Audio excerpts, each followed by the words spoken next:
So let us start. The Kruskal's algorithm for generating minimum spanning tree. Fine. तो कहता क्या है बेटा इसमें कि सबसे पहले we need to define the term that is the minimum spanning tree. Minimum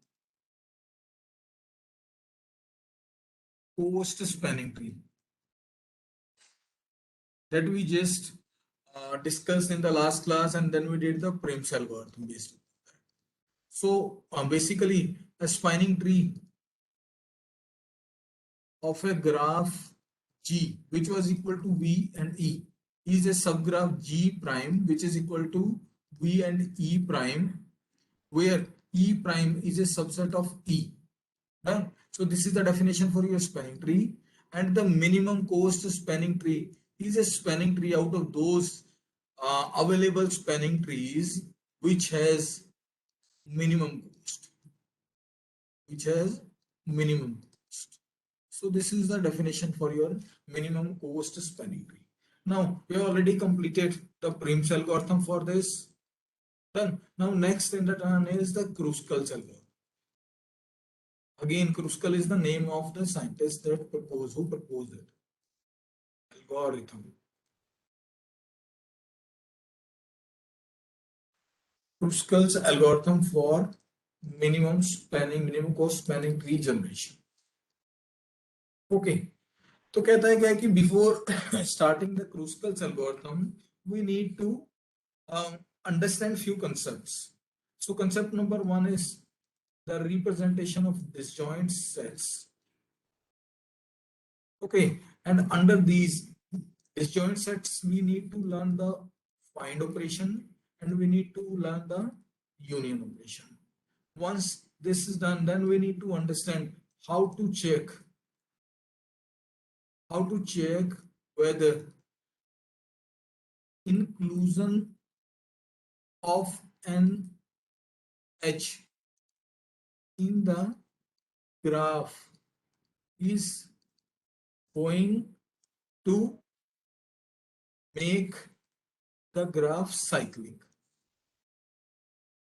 Cyclic means if there is a vertex A and an edge AB, then there was also an edge AC, then we need to check whether the inclusion of the edge BC is going to make the graph cyclic. Cyclic graph कौन सा कि suppose मैं B to C लगा देता हूँ, then I can reach A to C, C to B and B to A again. Means starting from a vertex, after traversing the different nodes, it again ends at the same vertex. So this is the definition for your cycle. Done. तो हमें क्या करना है कि set of edges दी हुई है E1, E2, E3 up to En. अब कहता है E1 पहले मैंने इंक्लूड कर दी, then I included E2, then included E3. कहता है कि E1 को जब इंक्लूड किया, सपोज ये E1 थी, फिर E2 को इंक्लूड किया, that was equal to E2, ये वाली जो एज है. अब कहता है जब मैं E3 को इंक्लूड करने गया तो मुझे चेक करना है कि whether the inclusion of E3 is going to make this graph cyclic or not. So this is our purpose. This is our. So before going to Kruskal, we need to complete these tasks. We need to understand the representation of sets and find operation and union. Okay, so let us try to learn them one by one. So पहली बात क्या है कि let us suppose there are three sets. One is given by 1, 2, and 3. Second one S2 is given by 4, 5, and 6. And there was a set S3 that was given by 7, 8, and 9. Then he says that S1 can be represented using a tree having its root equal to 1 and 2 children as 1 and 3, 2 and 3. Again, in the same way, S2 can be represented as root equal to 4 and 5 and 6 as its children. In the same way, S3, 7 as its root and 8 and 9 as its children. Fine. Now this representation can be performed using your 2D arrays. 2D array क्या कहता है? There are 9 number of vertices. So 1, 2, 3, 4, 5, 6, 7. 8 and 9. So 9 number of columns are going to be there and 2 number of rows are going to be there. So the row number 1 consists of the name of the vertices 1, 2, 3, 4, 5, 6, 7, 8 and 9. Okay, and the second row is going to contain the parents, the information about the parent of a node, and the parent of a root is always going to be equal to -1. It means wherever -1 is there in the value of p, it means it is a root. For example, the p of 1 is going to contain -1. In the same way, p of 4 is going to contain -1. P of 7 is also going to contain -1. So this denotes that 1, 4 and 7 are the root elements.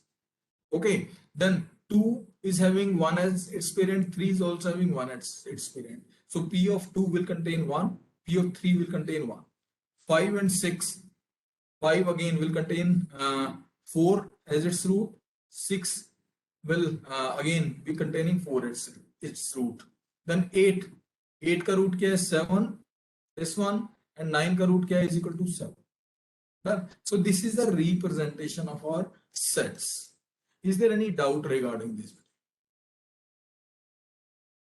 Forward. अब कहता है suppose I need to find the root of an element I. कि ith element है, इसका मुझे क्या करना है, रूट फाइंड आउट करना है. तो मैंने क्या एक ऑपरेशन लिखा फाइंड ऑफ आई. ओके, अब कहता है फाइंड ऑफ आई में क्या कहता है कि while p of I is greater than or equal to 0, तब तक क्या करे, I is equal to p of I कर दें and at the end return I. अब कहता है इसका मीनिंग एक बार समझ लेते हैं. क्या कहता है कि सपोज मैंने क्या किया, फाइंड ऑफ 3 किया. ओके, फाइंड ऑफ 3 से मैंने कॉल की, तो कहता है फाइंड ऑफ 3 में गया, इसने बोला while p of I is greater than 0. इसका मतलब if p of 3 is greater than equal to 0, तो p of 3 में ऑलरेडी क्या पड़ा, is equal to 1. So 1 is greater than equal to 0, it is true. Yes, no. इसका मतलब I is equal to क्या हो गया, is equal to p of I is equal to कितना, 1 हो गया. Yes, no. देखो इसका मतलब बेटे क्या होगा कि मैं इस 3 का जो पेरेंट है उसकी वैल्यू फाइंड आउट करना चाहता हूँ. इस वाले ट्री में जो 3 का रूट एलिमेंट है उसकी वैल्यू हम निकालना चाहते हैं. ओके, तो इसने क्या किया, 1 is greater than 0, then I become equal to p of 1 equal to 1, p of I is equal to 1. Fine. अब कहता है नेक्स्ट में while लूप आगे तक लेके चलना है. अब की बार कहता है क्या करो, p of 1 को चेक करो, क्या वो ग्रेटर देन इक्वल टू 0 है. देख लो p of 1 क्या है, ये तो -1 है, इसका मतलब ये कंडीशन फॉल्स. तो इट मींस क्या करेगा, ये while लूप से बाहर आ जाएगा. while लूप से बाहर आने के बाद क्या करेगा, इट विल रिटर्न I को रिटर्न कर देगा. और अब I में है क्या, इज इक्वल टू, I कितना कंटेन कर रहा है, इज इक्वल टू 1. इसका मतलब क्या हुआ, जब मैंने इसको 3 पास किया तो इसने मुझे क्या वैल्यू रिटर्न करके दी, इज इक्वल टू 1. इसका मतलब एलिमेंट नंबर 3 है, इसका रूट किसके इक्वल है, इज इक्वल टू 1 के इक्वल है. वही तो है, 3 हैज 1 एज इट्स रूट. 3 का जो रूट है, 3 का जो पेरेंट है, टॉप मोस्ट पेरेंट की वैल्यू देगा ये, वो इज इक्वल टू कितना है, 1. डन. यस नो बच्चों. अब कहता है कि सपोज इसके नीचे मेरे पास एक एलिमेंट और होता, लेट इट बी 10. डन. तो यहां पर इस केस में क्या हो जाता है कि 10 एक एलिमेंट होता और जो 10 का रूट इज इक्वल टू 3 होता. यस नो, कर देते ना बेटे यहां पर. अब कहता है उस केस में सपोज मैंने क्या किया, फाइंड ऑफ 10 शुरू किया. तो फाइंड ऑफ 10 में इसने क्या किया, फाइंड ऑफ 10 में what it did is p of I means if p of 10, if p of 10 is greater than equal to 0, तो p of 10 में तो क्या है, is equal to 3 है, तो 3 is greater than equal to 0, it means I will become equal to कितना, 3. उसके बाद क्या गया, फिर ये p of 3 में चला गया, क्या p of 3 greater than equal to 0 है. अब p of 3 में क्या पड़ा था, ऑलरेडी इक्वल टू 1 पड़ा था, it was greater than equal to 0, तो I is equal to 1. इसका मतलब क्या हुआ कि इसका पेरेंट 3 आ गया. ओके, और 3 का पेरेंट आगे क्या आ गया, इज इक्वल टू 1.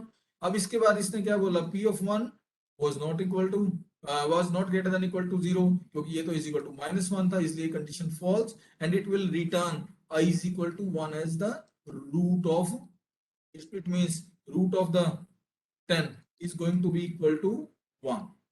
देखो 10 से किस पे ट्रेवर्स किया, 3 पे, 3 से किस पे ट्रेवर्स किया इसने, 1. So this is the functionality behind your find algorithm. Fine. So the next algorithm in the line is your union. कहता है क्या है कि सपोज कहता है कि मैं क्या करता हूं कि ये जो ट्री था मेरा, एक ट्री था 1, 2 एंड 3 था, और एक ट्री क्या था 4, 5 और 6 था. ओके, अब कहता है किया क्या इसने, कहता है 1, 2 एंड 3, और इसके साथ साथ इसने क्या किया, इसको 4, 5 एंड 6, कहता है इसको क्या किया इसने, यूनियन कर दिया. यूनियन किस किस को किया, यूनियन किया इसने 1 एंड 4 को यूनियन कर दिया. मीन्स क्या था कि दो सेट्स थे मेरे पास 1, 2 एंड 3, और दूसरा सेट था 4, 5 और 6. मैंने क्या किया, इन दोनों सेट्स का यूनियन करके एक नया सेट बनाया 1, 2, 3, 4, 5 एंड 6. कहता है अब ये नया सेट बनाने के लिए ऑपरेशन कौन सा करना पड़ेगा, यूनियन. तो यूनियन को दो आर्गुमेंट पास हुए, root of the first tree 1, root of the second tree 4, और इसके अंदर इसने क्या किया, p of 1 is equal to 4. Done. या इसने उल्टा किया, सोच के बताओ. तो p of 4 is equal to किसके किया, इक्वल टू 1 किया.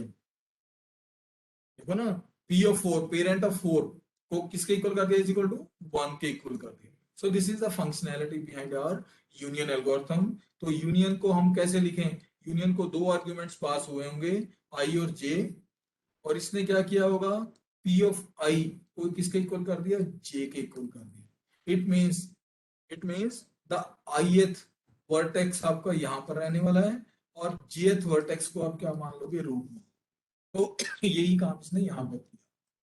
इसमें बेटे कोई क्वेश्चन हो please ask. So till now we completed our find of I हमने कंप्लीट किया, और यूनियन ऑफ हमने आई और जे कंप्लीट किया. डन. फाइंड क्या रिटर्न करके दे रहा है, root of that tree which is the representation of the set of which I is an element.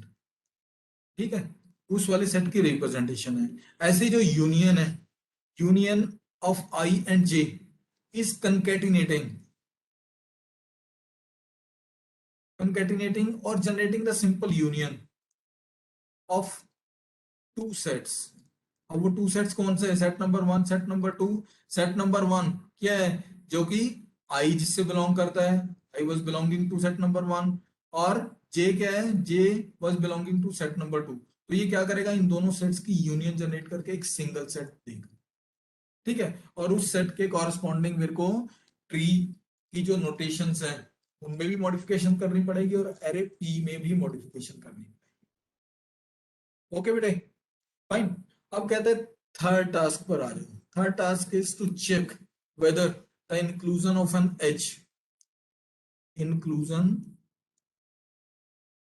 N edge results in cyclic graph or not.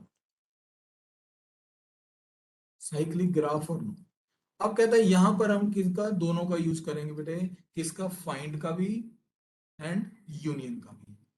दोनों ही sets का हमें use करना है. फाइन. अब कहता है करें कैसे ये काम, कहता है उसके लिए हम एक एग्जांपल ले लेते हैं. Let there be a graph having 4 vertices, vertex number 1, then vertex number 2, then vertex number 3, vertex number 4. 4 connections are there, 1, 2, 3 and 4, and diagonally they were also connected. Fine. So let us weight them 1, 3, 2, then 6, then 4 and then 5. So it is having 6 number of edges. Edge number 1 2, then 1 3, then 1 4, then 2 3, then 2 4, and then 3 4. Okay, 6 number of edges are there. Edge number 1 2 is having weight 1 1 3. 1 3 का wait बेटे कितना है? 1 and 3 5, then 1 4. 1 4 का weight 2, then 2 3 is having weight equal to 6, then 2 4 is having weight equal to 4, and 3 4 is having weight 3 4 का 4 है, और जो 2 4 है 2 and 4 it is having weight equal to 3. Okay, तो ये कहता है इसकी रिप्रेजेंटेशन है, ये सेट ऑफ एजेस है आपका ये वाला, एंड सेट ऑफ वर्टिसेस क्या बनने वाला है? 1 2 3 and 4. डन. तो अब कहता है मुझे करना क्या है कि इन 6 एजेस में से we need to consider one edge at a time.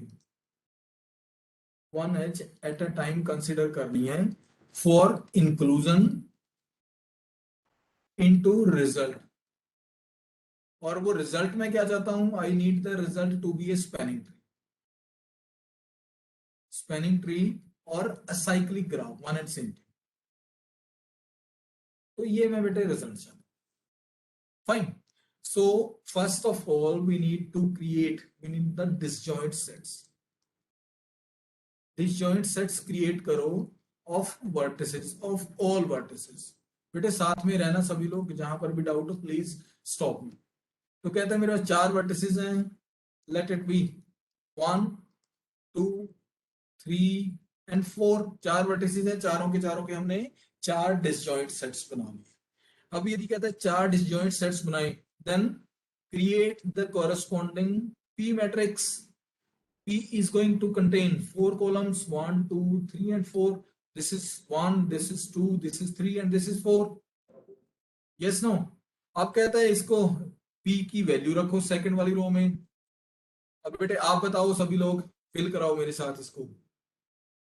तो P of 1, तो कहता है first of all just initialize. It means 1 is having only one node, that is 1. 2 set is having again only single node 2. 3 and 4 all are individual nodes, and if they are individual nodes it means they are their roots also. So 1 contain -1, 2 contain -1, 3 -1 and 4 also -1. Fine बेटे. So this is the initialization of your P matrix या फिर P array. Now move to the next part. Now pick up the edge. Pick up the first edge. First edge choose कर लो, वो वाली let it be equal to 1 2. तो मैं क्या check कर रहा हूँ कि 1 और 2 एज को चेक कर रहा हूँ कि is it going to generate a cycle और नॉट. सो कहता है 1 और 2 मैंने एज चूज की. सबसे पहले मैंने क्या किया? Let i is equal to find of 1. क्या रिटर्न करेगा बेटा फाइंड ऑफ 1? देख करके बताओ. फाइंड ऑफ 1 अपने आप में रूट है, तो क्या रिटर्न करेगा 1. ऐसे ही j इज इक्वल टू क्या करो? Find of 2. वो भी अपने आप में रूट है, तो ये क्या रिटर्न करेगा 2. अब कहता है कि if the elements are lying in different sets, और you can say if the ends of the edge to be considered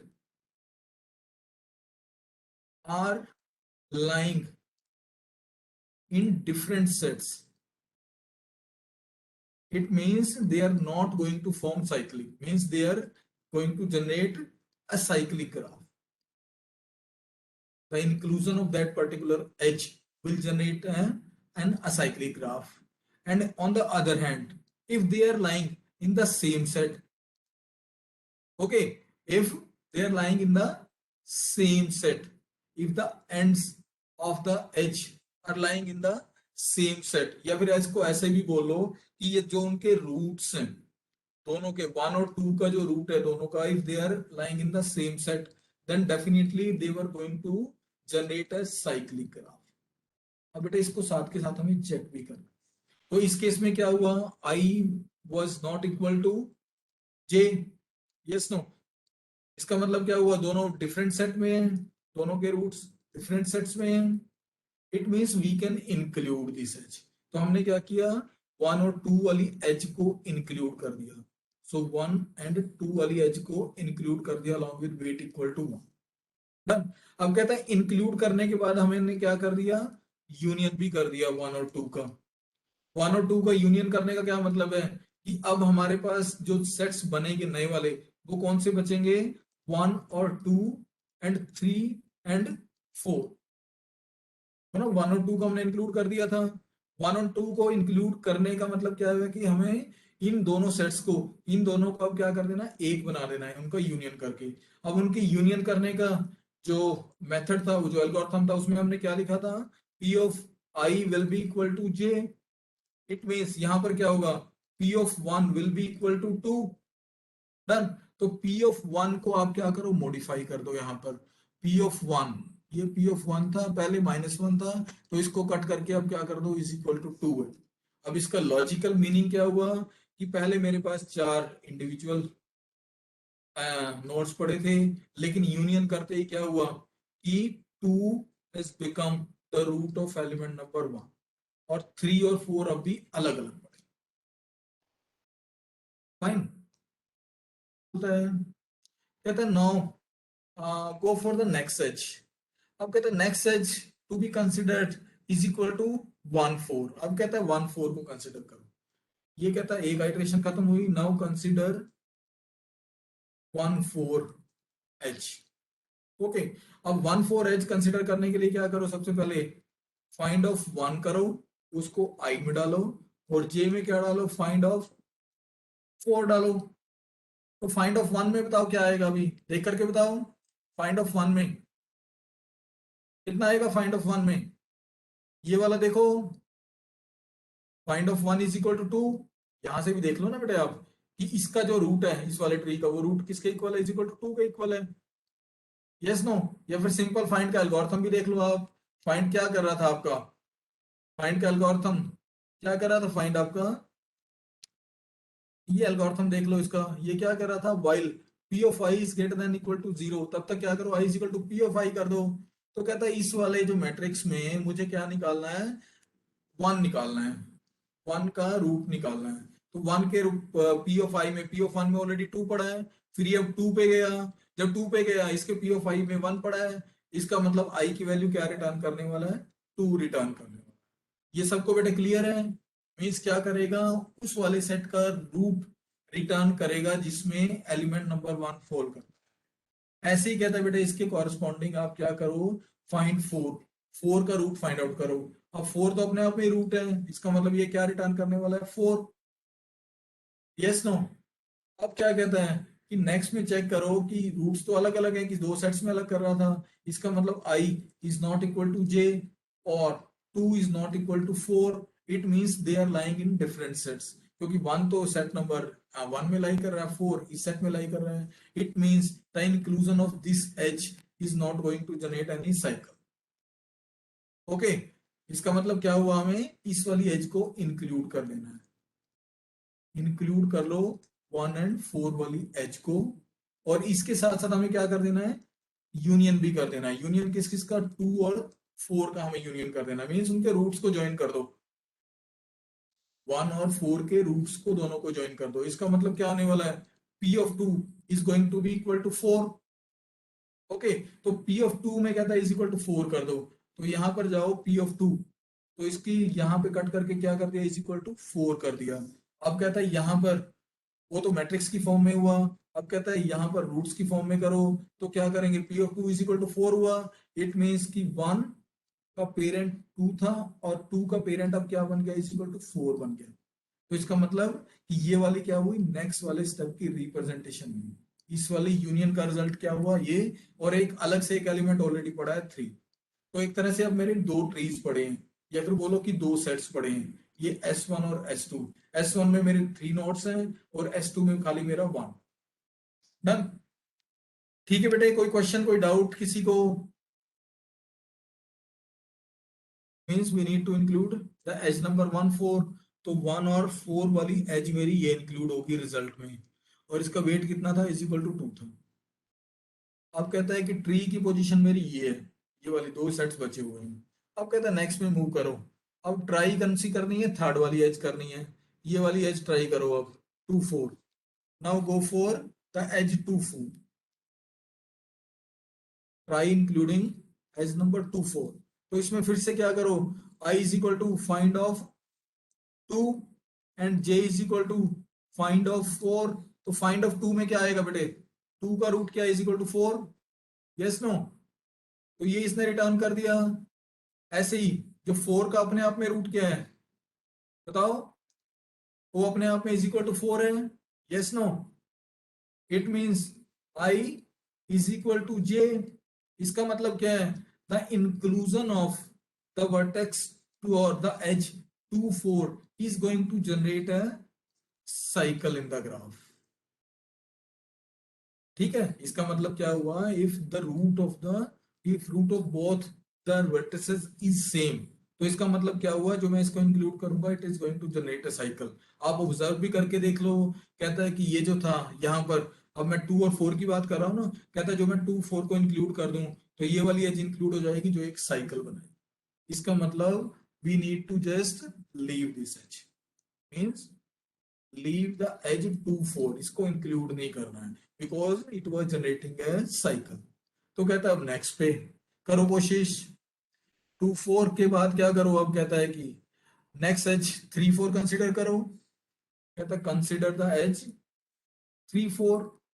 okay, now 3 4 जब कंसिडर करेंगे then I will be equal to find of 3। Find of 3 बताओ कितना है बेटे, find of 3 कितना है, is equal to 3 itself, क्योंकि वो तो अलग से नोड है। और j is equal to find of 4, वो किसके इक्वल है, वो भी एक रूट है, तो ये इक्वल टू 4 है।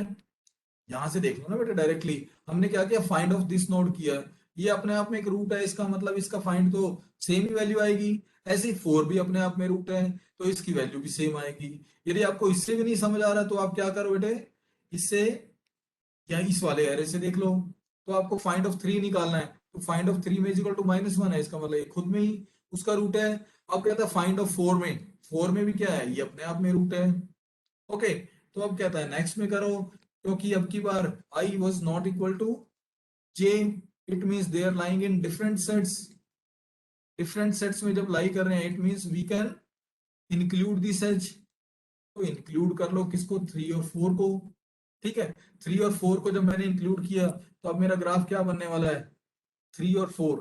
तो कहता है इसको 3 और 4 को इंक्लूड कर दिया रिजल्ट में, और इसका वेट इज इक्वल टू कितना है, 4 है ना। तो 3 4 को इंक्लूड कर दिया। अब कहता है 3 4 को इंक्लूड करने के बाद और क्या करना है, यूनियन करना है। यूनियन किसका, 3 एंड 4 का करना है। ये यूनियन क्या होगा, P of 3 is going to be equal to 4।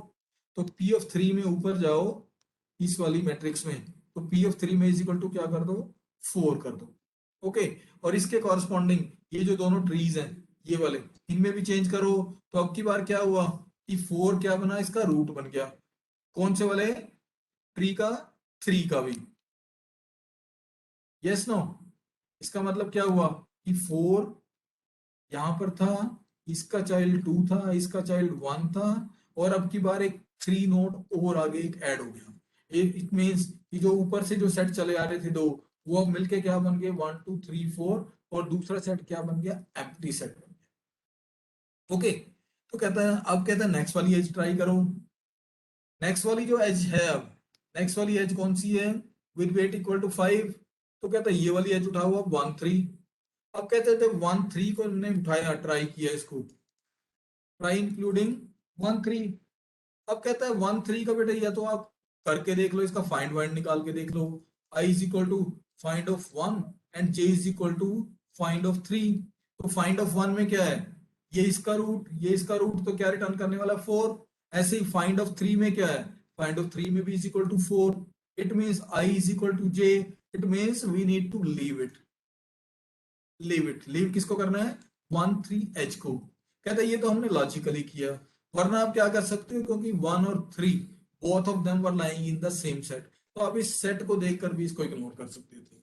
अब कहता है नेक्स्ट वाली है जो एक और बची है, वो कौन सी है, इसका वेट 6 है, ये वाली 2 3। अब कहता है 2 3 पर भी करके देख लो। अब की बार कहता है ट्राई करो, ट्राई एज 2 एंड 3। तो i is equal to find of 2 and j is equal to find of 3। तो 2 क्या रिटर्न करने वाला बेटे, इस वाले ग्राफ को देखो, इसको सेट को, तो 2 का पेरेंट 4 है, और ऐसे ही जो 3 का पेरेंट है वो भी इज इक्वल टू 4 है, तो यहाँ पर भी 4, यहाँ पर भी 4, i is equal to j, it means we need to leave. तो हमने सभी की सभी एजेस चेक कर ली, और जो फाइनल असाइक्लिक ग्राफ जनरेट करने वाली एजेस हैं वो कौन से निकल कर आई बेटे, ये वाली एजेस निकल कर आई। ये जो मैं ये वाली एजेस खाली इंक्लूड करता हूं, then our graph is going to be acyclic और it is going to be a spanning. ठीक है, it is going to be a spanning.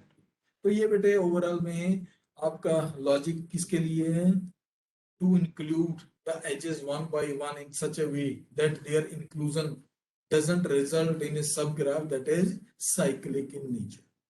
तो कहता है अब तक बेटे हमने 3 चीजें पढ़ ली हैं। 3 चीजें कौन कौन सी हैं, एक हमने पढ़ा फाइंड, ठीक है, एक हमने पढ़ा यूनियन, उसके बाद हमने पढ़ा असाइक्लिक ग्राफ जनरेशन के लिए हमने एक मेथड। ओके, अब कहता है ये तीनों along with your build heap and your heapify, फिर max heapify था ना, उसको मैं यहाँ पे क्या लिख रहा हूँ, खाली heapify एल्गोरिथम। तो कहता है ये पांचों एल्गोरिथम, पांचों टेक्निक्स मिलके आपके किसको बनाएंगे, आपके क्रूस्कल्स एल्गोरिथम को। ठीक है, done. So these 5 techniques, these 5 methods are going to create your Kruskal's algorithm. अब तक के now the principle of Kruskal's is very simple. He says that let there be the set of edges which is E1, E2, then E3, then E4 up to En. So Kruskal says that first of all, sort the edges, sort the set E in non किसमें करें, non increasing या decreasing, बोलो किसमें करना चाहिए, सोच के बोलो बेटे सभी लोग, आपसे आंसर चाहिए मुझे। मुझे सबसे छोटी एज पहले रखनी है, उसके बाद next next next, highest wait की जो एज है वो लास्ट में आनी चाहिए। तो उसको मैं क्या लिखूंगा, डिक्रीजिंग, नॉन डिक्रीजिंग, डिक्रीजिंग, बिल्कुल। तो नॉन डिक्रीजिंग ऑर्डर में कहता है एज को, इसको सेट को सॉर्ट कर लो। ओके, अब कहता है कि इस सॉर्टिंग के लिए the Kruskal's algorithm makes use of your build heap function, जो कि मैंने लेक्चर नंबर 22 में, जो कल मैंने यूट्यूब चैनल पे अपलोड किया था, उसमें कवर किया बिल्ड ही फंक्शन। तो बिल्ड ही फंक्शन क्या करता है, सपोज आपके पास कहता है 5 4 1 3 9 ये एलिमेंट्स हैं, तो बिल्ड ही फंक्शन क्या करेगा, it is going to generate a min heap for you. Min heap किस तरीके की होगी, कि हमेशा रूट एलिमेंट उससे बड़ा होगा अपने दोनों चिल्ड्रन से। तो क्या होना है, 3, उसके बाद 4, उसके बाद 5 और उसके बाद 9। तब तो बिल्ड हीप क्या करेगा, ये आपकी मिन हीप जनरेट करके देगा। और इस मिन हीप का ऑर्डर क्या है, और complexity order is equal to the number of edges present within your graph. ये बेटे मैंने इस वाले लेक्चर में, जो लेक्चर नंबर 22 है ऑफ हीप सॉर्ट, उसमें इसका प्रूफ भी दिया है साथ के साथ, कि इसकी कॉम्प्लेक्सिटी वहां पे कितने निकल के आई थी, of the order of n निकल के आई थी। अब यहाँ पर n क्या है, n is equal to the number of edges which is represented by using modulus of e। Fine, तो कहता है इसका ऑर्डर कितना है, e है, number of edges present within the graph. तो कहता है इसका एक बिल्ड हीप, इसको फंक्शन यूज करना है। इस बिल्ड हीप के साथ साथ इसको क्या करना है, कि एक बार जब इसने ये वाली लिस्ट सॉर्ट कर ली, ये स्टेप नंबर 1 है बेटे क्रूस्कल्स का। कहता है sort the set E in non decreasing order. इसके बाद क्या कहता है, स्टेप नंबर 2 कहता है uh, while there is an edge, while t क्या बेटे रिजल्ट है, t हमने प्रिंस में भी पढ़ा था, t was a 2 dimensional array. Okay, इसके साथ इसमें कितनी एजेस हो सकती हैं, n-1 एजेस हो सकती हैं। h1 जो स्टार्ट होगी यहां से एंड यहां पर होगी। ओके, तो कहता है while t has not has not n-1 edges or your heap is not empty, तो कहता है वहां तक चलना है बेटे। इसका मतलब क्या है कि जब तक इस टी में n-1 एजेस नहीं आ सकती तब तक चलना है, या फिर जो हमने अभी अभी ये मिन वाली हीप बनाई है ये खाली नहीं हो जाती है तब तक काम करना है। और वो काम क्या है, कहता है कि चूज, और you can say choose and delete, choose and delete the edge, edge कौन सी, VW हैविंग मिनिमम वेट, ठीक है। कहता है मिनिमम वेट की एज से डिलीट कर दो। अब कहता है कि मिनिमम एज वाली, मिनिमम वेट वाली एज हमेशा किसके होगी, मिन हीप के टॉप पर होगी।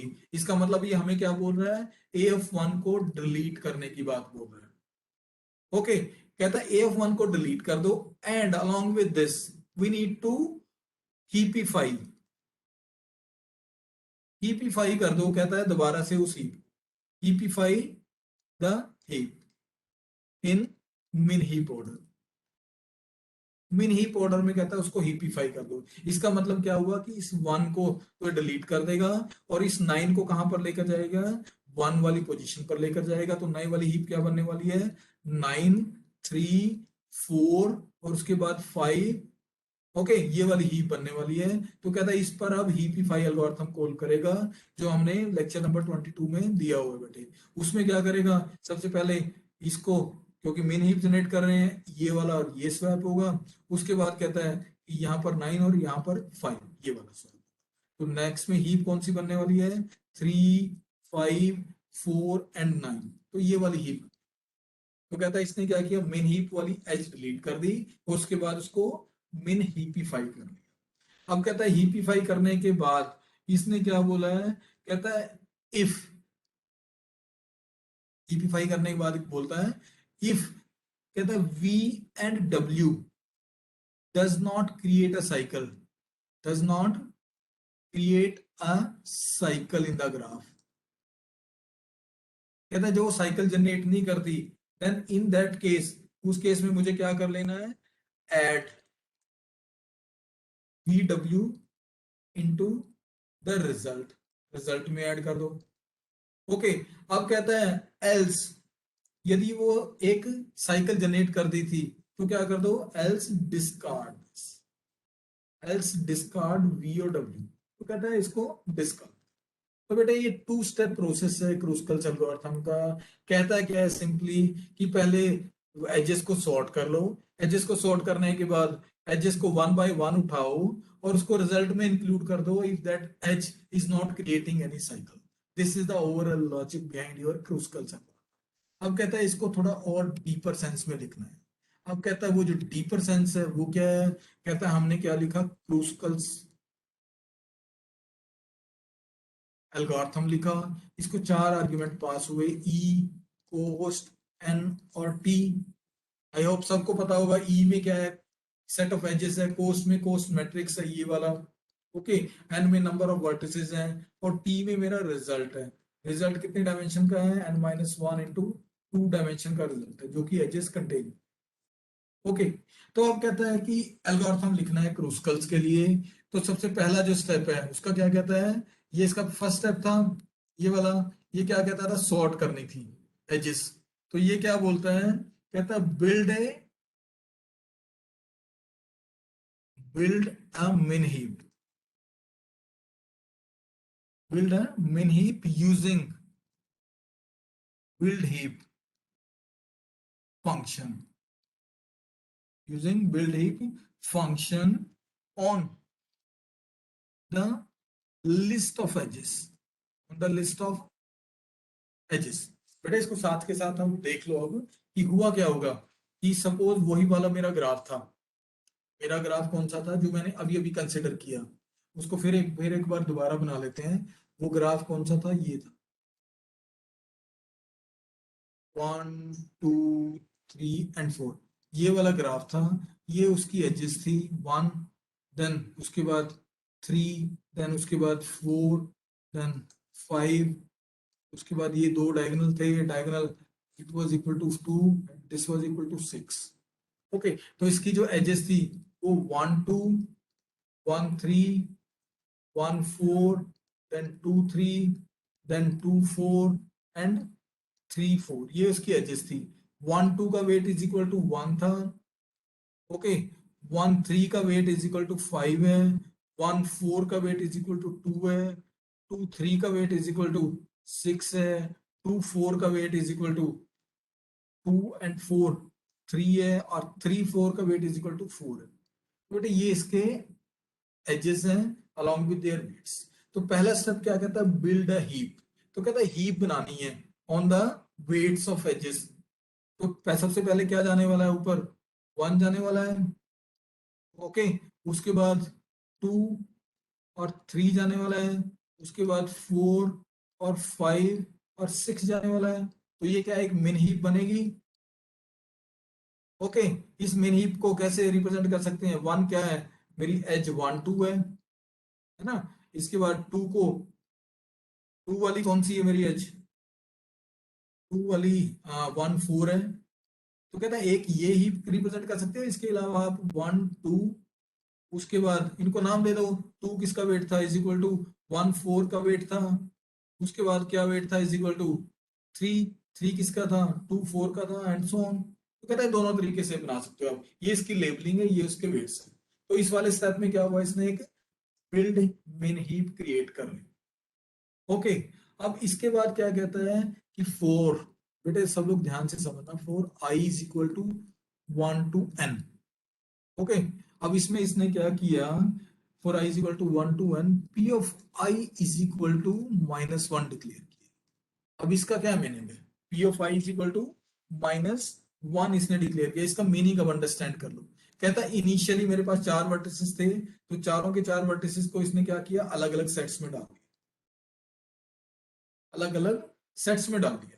फाइन, और इसके साथ साथ इसने क्या क्रिएट कर लिया, एक इसका पी एरे क्रिएट किया, जो हमने अभी अभी साइक्लिक ग्राफ के लिए किया था। 1 2 3 एंड 4 ये नोड के नाम है, और सभी के सभी अपने आप में रूट्स।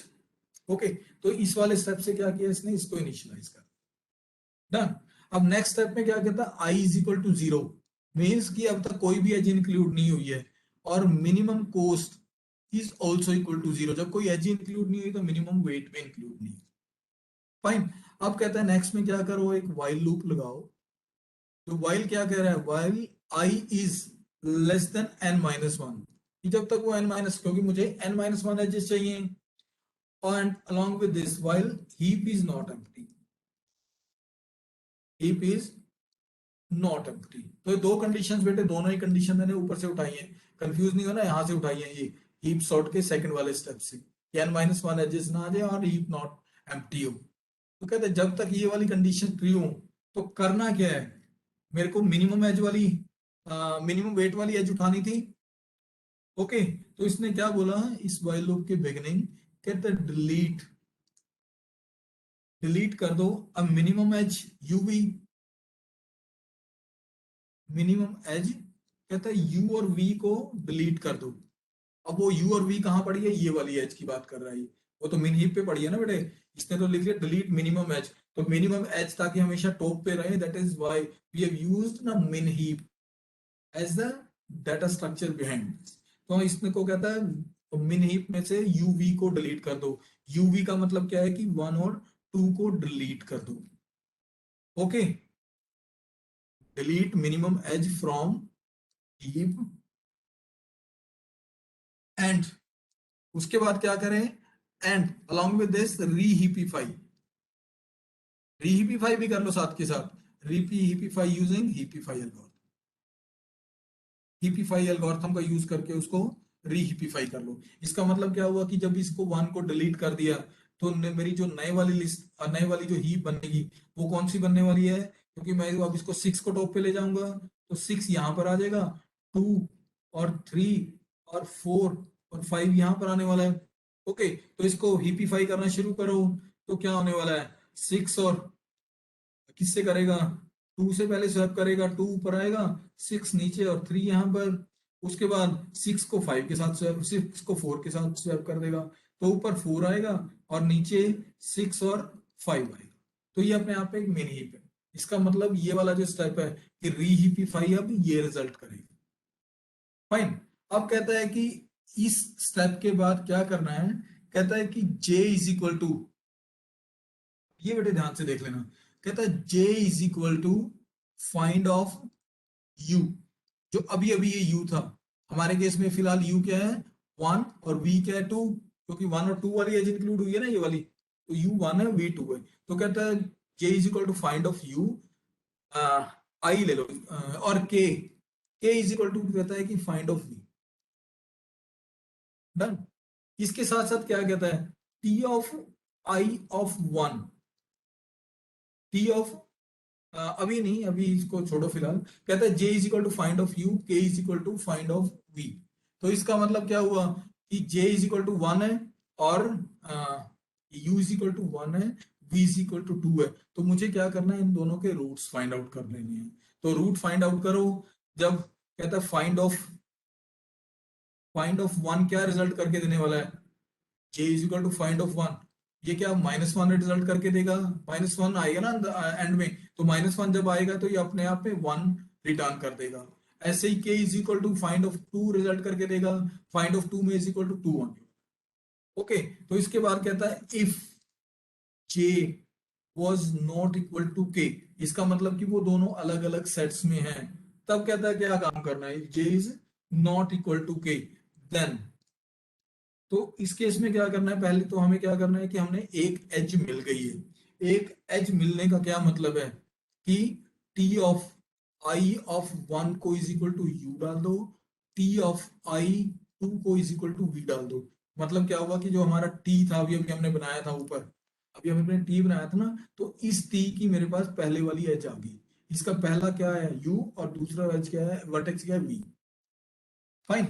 तो कहता है कि t of i1 is equal to u, t of i2 is equal to v, और इसके साथ i इज इक्वल टू क्या कर देना, i प्लस 1। ये अब मुझे एक एज मिल गई है।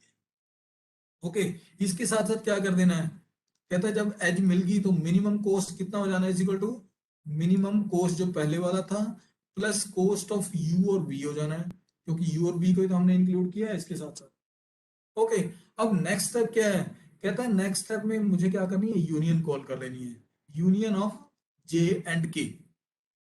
तो कहता है ये वाली जो इफ कंडीशन थी वो यहां तक है।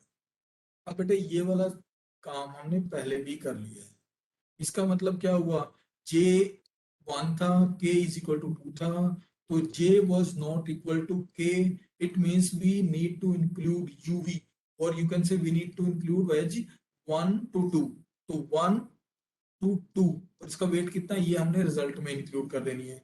इसके बाद मुझे क्या कर देना है, यूनियन कर देना है, किस किस का, 1 और 2 का। ओके, यूनियन करने का क्या मतलब है कि p of 1 will become equal to 2। इसका मतलब क्या हुआ कि अब सेट में 1 और 2 सेट बच गया, और 3 सेट बच गया, और 4 बच गया। अब कहता है जब मैं इसकी रिप्रेजेंटेशन देखता हूं तो इसकी रिप्रेजेंटेशन, ये इसका चाइल्ड है और 2 इसका रूट है। ओके, इसकी रिप्रेजेंटेशन देखता हूँ, ये अलग नोड है 3, इसकी रिप्रेजेंटेशन देखता हूँ तो ये एक अलग नोड 4। ओके बेटे, किसी को यहां तक किसी को डाउट, मेरा एक एज इंक्लूड हो गया, वो एज कौन सा था, ये वाला 1 to 2 तक का एज इंक्लूड होगी। डन।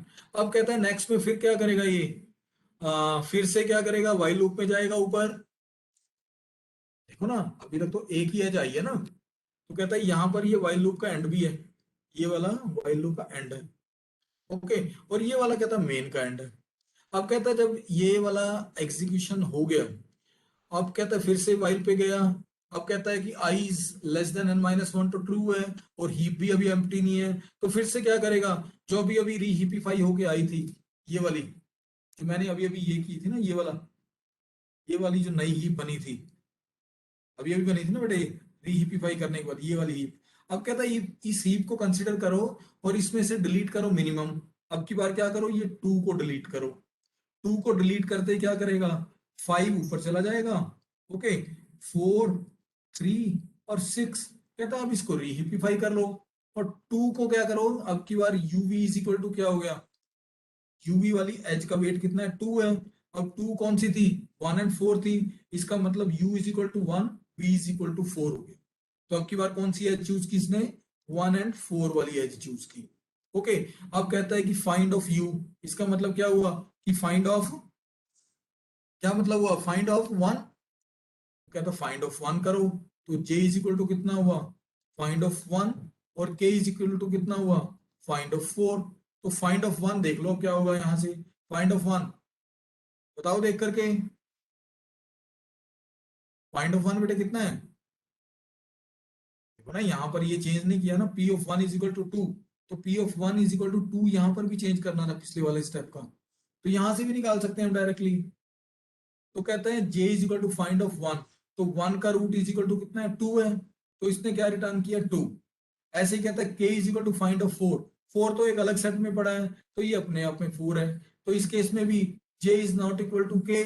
इसका मतलब क्या हुआ, ये वाली कंडीशन ट्रू है, तो ये वाली कंडीशन जब ट्रू है तो इसका मतलब मुझे क्या कर देना, वन और फोर को भी इंक्लूड कर देना है रिजल्ट में। तो जो नेक्स्ट एज आई वो मेरी क्या आई, वन और फोर आई, साथ के साथ t बना ही लेते हैं।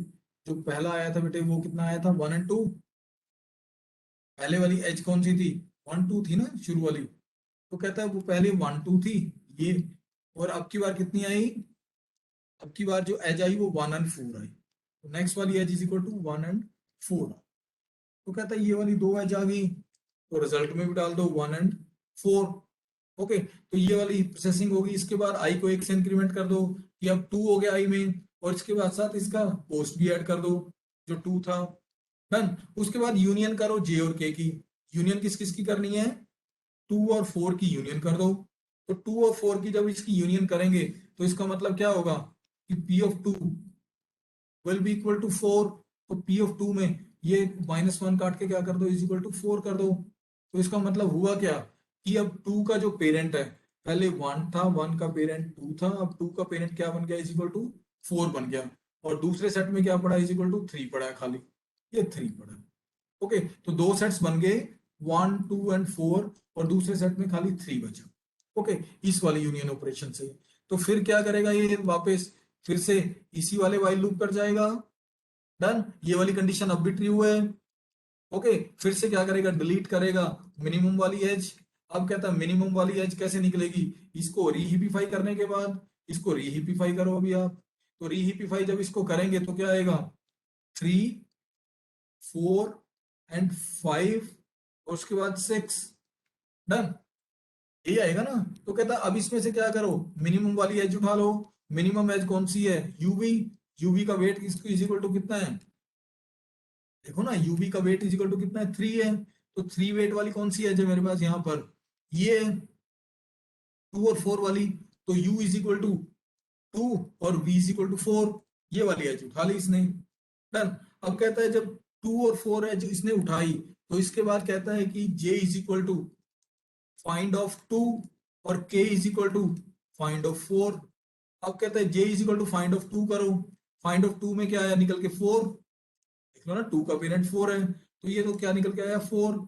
और नेक्स्ट में क्या हुआ, k is equal to find of four, तो k इज इक्वल टू, ये तो रूट फोर ही है, ये अपने आप का ही रूट है, तो इसका मतलब ये भी इसने भी क्या रिजल्ट किया, is equal to four, done. इसका मतलब क्या हुआ, अब की बार j becomes equal to k, it means the inclusion of the edge 2 and 4 is going to result in a cycle, so we need to discard it। तो discard कर दो, वैसे भी जो मैं यहाँ से टू और फोर को देखता हूँ तो ये साइकिल जनरेट करने वाली है, इसका मतलब इसको डिस्कार्ड कर दो।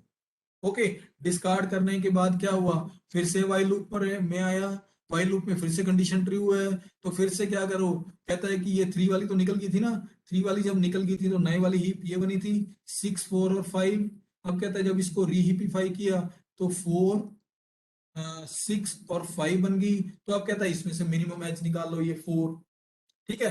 अब फोर वेट वाली कौन सी एज है, फोर वेट वाली कौन सी एज है, थ्री और फोर, तो कहता है इस वाली एज को उठाओ, now U will become equal to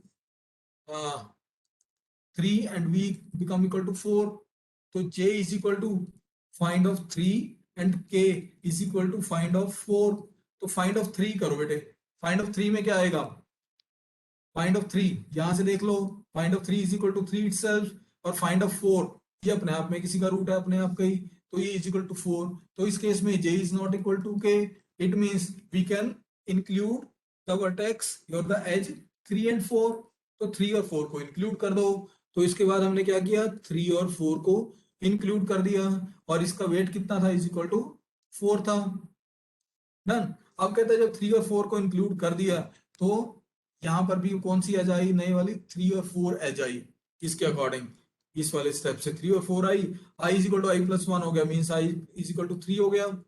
done. अब मिनिमम कॉस्ट में भी उसका कॉस्ट ऐड कर दो, उसके बाद यूनियन कर दो, union of J and K, union of J और के क्या है, 3 और 4 है, it means P of 3 is going to be equal to 4। तो इसका मतलब क्या हुआ कि मेरे पास जो ट्रीज थे, पहले ये वाला था, 1 का रूट 2 था, 2 का रूट 4 था और एक अलग से 3 पड़ा था। तो कहता है जब मैं ये कर दूंगा P of 3 is equal to 4 कर दूंगा तो ये अपने आप में क्या बनेगा, इसका रूट बन जाएगा और ओवरऑल में एक ही सेट रह जाएगा, 1 2 3 एंड 4, एक सेट रह जाएगा, दूसरा सेट एम्प्टी। ओके, तो इसको हमने इंक्लूड कर दिया। उसके बाद फिर से कहता है यहां पर जाएगा, अब ये चेक करेगा while I is less than N, N minus 1, तो एन वॉज इक्वल टू 4 और हमारे पास आई की वैल्यू हो चुकी है 3। ओके, तो इसका मतलब 3 इज नॉट लेस देन 3, तो ये कंडीशन फॉल्स। तो इसके बाद ये क्या आ जाएगा बेटे, बाहर आ जाएगा यहाँ। ओके, बाहर जाने के बाद हमें क्या कर लेना है, हमें रिटर्न कर देना है। रिटर्न क्या कर देना, मिनिमम कॉस्ट रिटर्न कर, रिटर्न मिनिमम कॉस्ट। अब यहां पर बेटे आप एक कंडीशन और लगा सकते हो, वो कंडीशन क्या है, कहता है कि इफ सपोज मेरा ग्राफ इस तरीके का था कुछ, कहता है इस तरीके का डिस्कनेक्टेड ग्राफ था, तो कहता है जब ये ग्राफ डिस्कनेक्टेड है तो ये वाली डिस्टेंस इन्फिनिटी, इन वाली डिस्टेंसेस में जब मैं इस ग्राफ का एक स्पैनिंग ट्री या एमएसटी जनरेट करूं तो उस एमएसटी में ये खाली इसको प्रोसेस करेगा और इसके बाद क्या आ जाएगा, उस वाले वाइल लूप से बाहर आ जाएगा, वाइल लूप से एग्जिट कर जाएगा। जब वो एग्जिट कर जाएगा तो हम एक कंडीशन चेक कर सकते हैं, if I is less than n minus 1 then no, then right क्या करें, नो स्पैनिंग ट्री एग्जिस्ट, क्योंकि इसका कोई स्पैनिंग ट्री एग्जिस्ट नहीं करेगा। तो ये वाली कंडीशन बेटे आप इसके साथ साथ और लिख सकते हो इसके पहले, if i is less than n और you can say if i is not equal to n, तो उस केस में रिटर्न। ठीक है, सो ये बेटे आपका कंप्लीट क्रूस्कल्स एल्गोरिथम है। इसके हमने लगभग सभी पार्ट्स पढ़ लिए हैं विच वर रिक्वायर्ड। जिनका कोई क्वेश्चन है दे